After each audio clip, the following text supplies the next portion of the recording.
ஆனஸ்ல ராடை போட்டு உருகியிருக்கானுங்க. எங்கேயாவது பார்த்துருக்கீங்களா? இது வந்து நீங்கள் இந்த நிர்பயா வழக்கில் கேள்விப்பட்டிருப்பீங்க. நீ என்ன பாவம் பண்ணாங்க ரெண்டு பேரும். அந்த மாதிரி வழக்கில் இவனுக்கு வேற என்ன கொடுக்க முடியும்?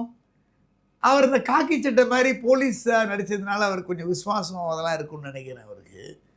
இதில் கமல்ஹாசன் சொன்னது நீதிமன்ற அவமதிப்புன்னு தான் நான் சொல்வேன். ஏன்னா அவர் ஜட்ஜ்மெண்ட் கொடுத்துட்டாரு, அதுக்கப்புறம் ப்ரொசீஜர்ஸ் இருக்குது. ஒன்று வேணா கமல்ஹாசன் பண்ணட்டமே, நான் சொல்கிறேன்.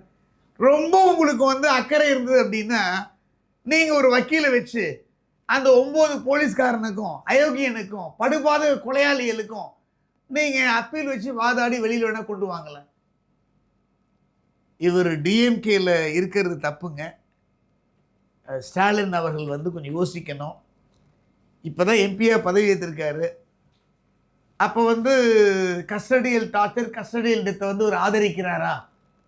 இவர் 6 வருஷம் எம்பியாக இருந்து என்ன பண்ண போகிறார் மக்களுக்குன்னு மக்கள் யோசிக்கணும். அந்த இவருடைய பாட்டி இப்போ அதனால யோசிச்சு சீட்டே கொடுக்கல. இவர் பாட்டியை தமிழக மக்களை புறந்தள்ளணும்னு நான் சொல்லுவேன். கமல்ஹாசன் வந்து டோட்டல் இடியட், முட்டாள், அறிவில்லாதவர் அப்படிங்கிறது என்னுடைய ஆழமான கருத்து.